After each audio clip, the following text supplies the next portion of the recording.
Donald Trump was fired by 81 million people.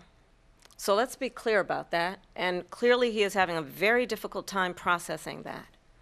But we cannot afford to have a president of the United States who attempts, as he did in the past, to upend the will of the voters in a free and fair election.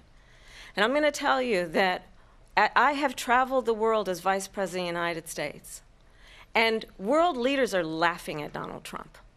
I have talked with military leaders, some of whom worked with you, and they say you're a disgrace. And when you then talk in this way in a presidential debate and deny what over and over again are court cases you have lost because you did in fact lose that election, it leads one to believe that perhaps we do not have in the candidate to my right the temperament or the ability to not be confused about fact. That's deeply troubling, and the American people deserve better. I'll give you 1 minute to respond, Mr. President. Let me just say about world leaders. Viktor Orban, one of the most respected men, they call him a strong man. He's a tough person, smart. Prime Minister of Hungary. They said, why is the whole world blowing up? 3 years ago it wasn't. Why is it blowing up? He said, because you need Trump back as president. We're playing with World War III, and we have a president that we don't even know if he's... Where is our president? We don't even know if he's a president. And just to clarify they threw him out of a campaign like a dog. We don't even know. Is he our president?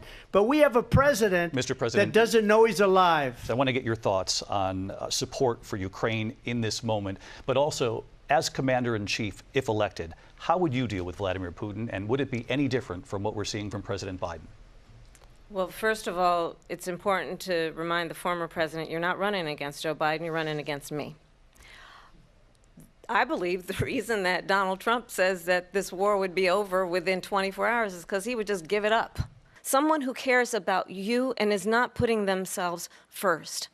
I intend to be a president for all Americans and focus on what we can do over the next 10 and 20 years to build back up our country by investing right now in you, the American people. So she just started by saying she's going to do this, she's going to do that, she's going to do all these wonderful things. Why hasn't she done it? She's been there for 3.5 years. They've had 3.5 years to fix the border. They've had 3.5 years to create jobs and all the things we talked about. Why hasn't she done it?